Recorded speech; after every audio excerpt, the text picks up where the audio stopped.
To the world we all know, which may or may not be the best world possible, once again springtime had come. But all the magic of spring was not enough to conceal the misery of Manor Farm.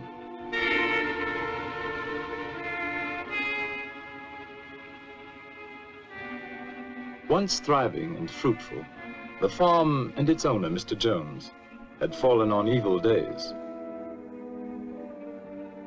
Beset by problems of his own making, Mr. Jones had turned to drink. And for his misery, he had found poor company.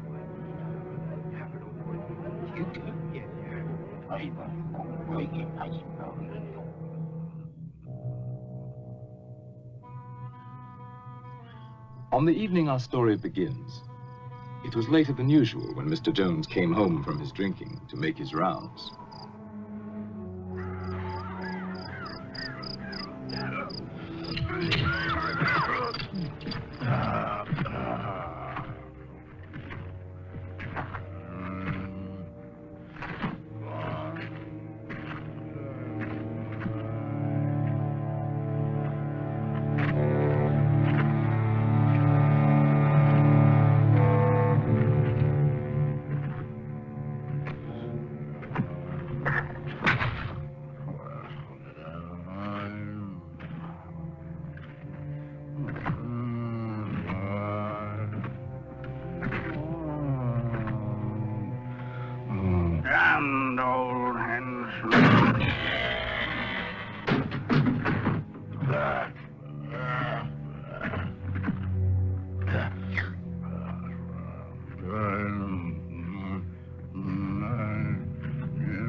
Good for nothing beasts.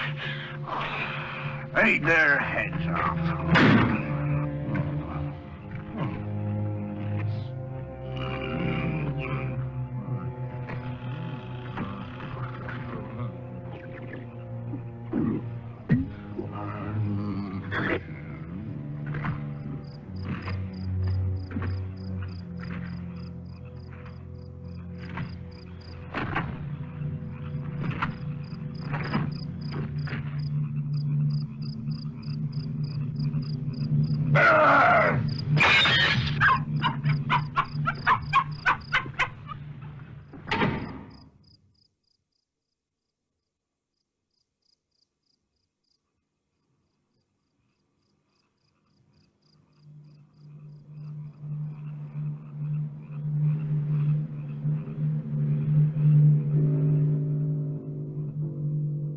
On this night, all the animals had agreed that as soon as Mr. Jones was in bed, they would gather in the main barn for a secret meeting called by Old Major, the prize boar hog, who because of his years was regarded as by far the wisest of the animals.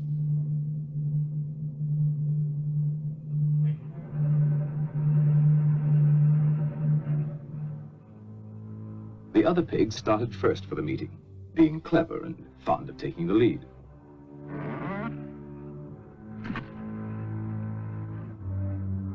They were followed by Boxer, largest and strongest of the horses, and his devoted friend, Benjamin, the donkey. All the other animals, great and small, were anxious to get there, for such a meeting had never been held before.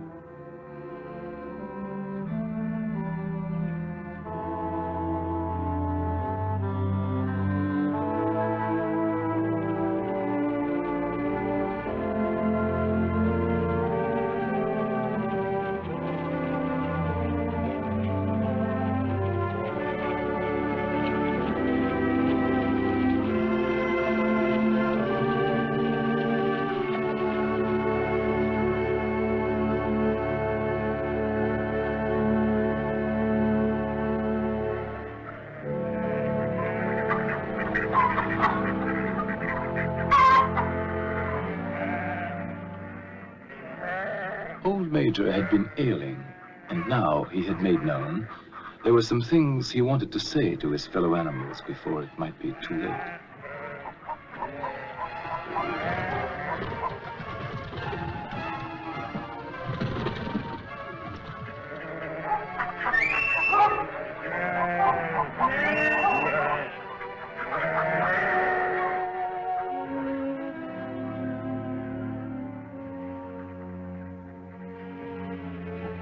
It took a while for all to find their seats.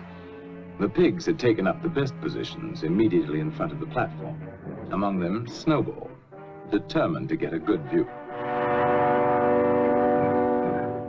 And Napoleon, equally determined and even less polite.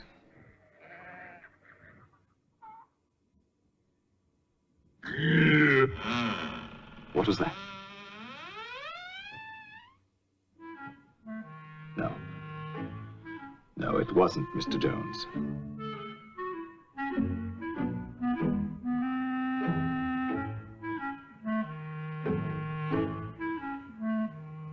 And at last, everyone could be settled to hear Old Major.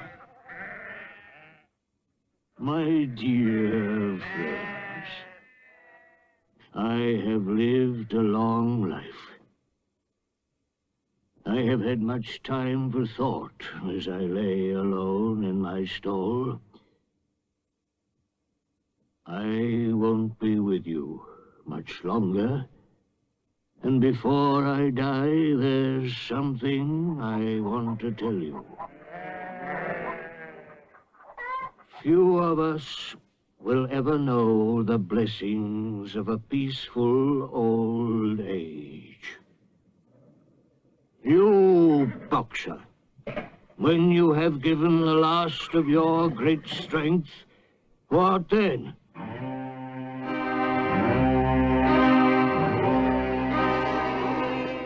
Whatever we produce is taken from us, stolen from us, and sold.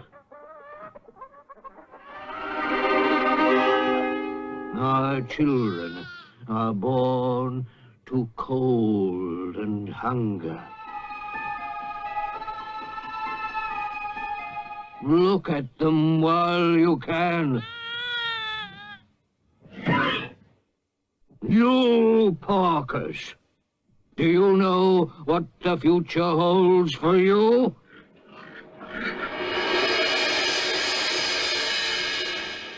Do we deserve such a fate? Is this farm too poor to support us all? No, comrades.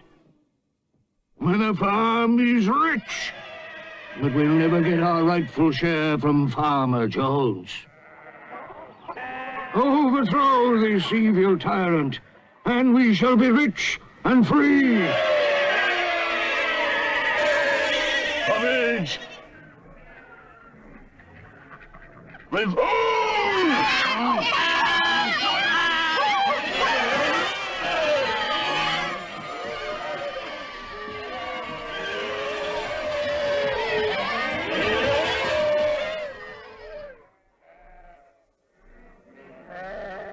But remember, when you have got rid of Jones, don't adopt his vices. We animals are brothers, large or small, clever or simple, fur or feathers. Now and forever, all animals are equal.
The very next morning, sooner perhaps than old Major would have predicted, the animals found their situation quite unbearable.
And so, almost before they realized it, the animals had fought and won. They had casualties to mourn, and those who died left children to be cared for.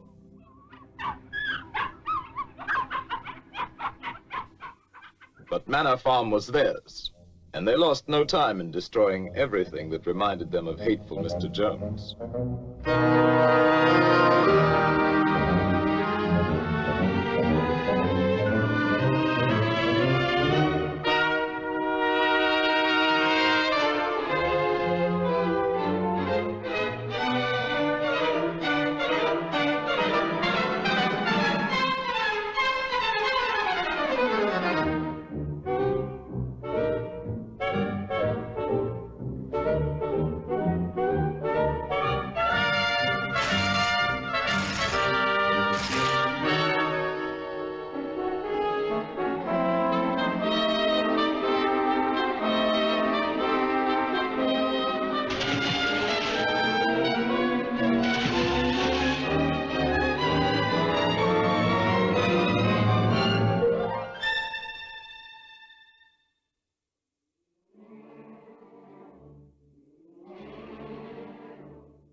When it came to Mr. Jones's house, the animals hesitated. Napoleon showed the way, but Snowball took the lead in entering the place where their tyrant had lived.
The animals were all agreed that Jones's house was no place for them.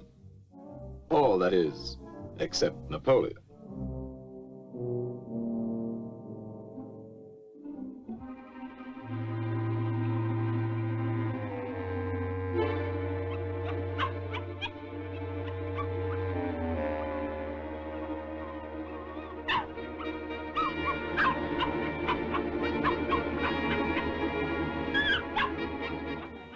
Meantime, Snowball led the other animals in organizing a new society, which they now named Animal Farm.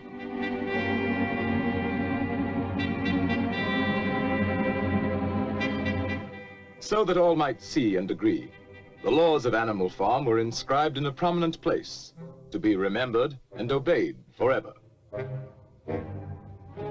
No animal shall sleep in a bed.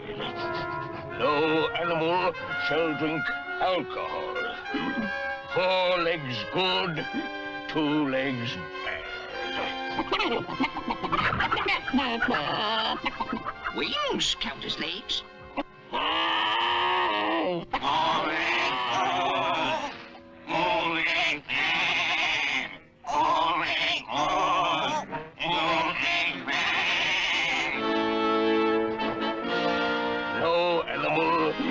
Shall kill another animal.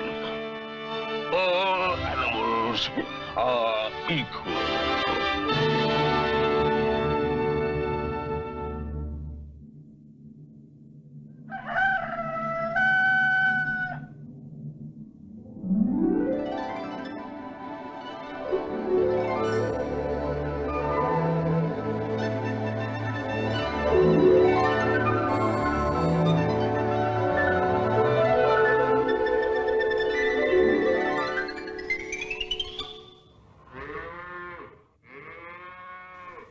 Tending farm by themselves posed problems for the animals, but the pigs could think of a way around every difficulty.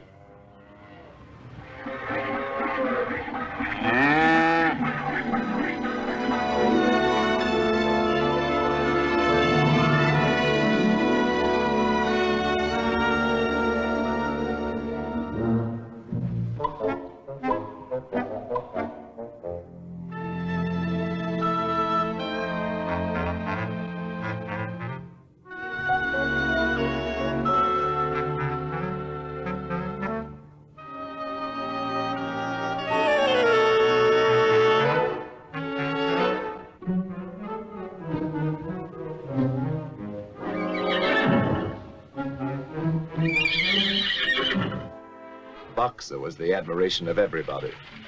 He had been a hard worker in Jones's time, but now he seemed more like 3 horses in one.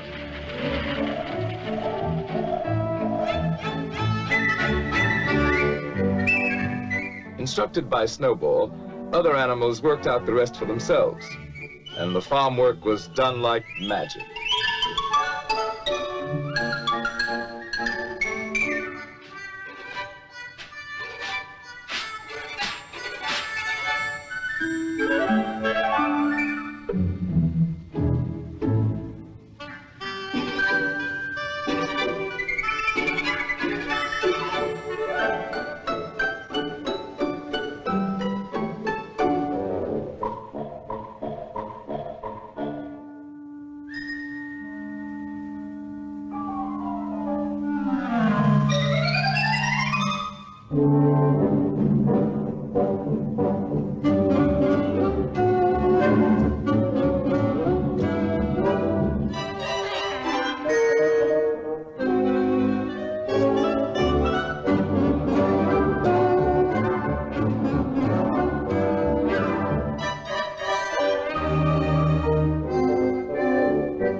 The success of their efforts delighted everyone, including sly Napoleon and his constant companion, Fat Pink Squealer.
That summer, the animals, without any help or any interference, made a going proposition of Animal Farm.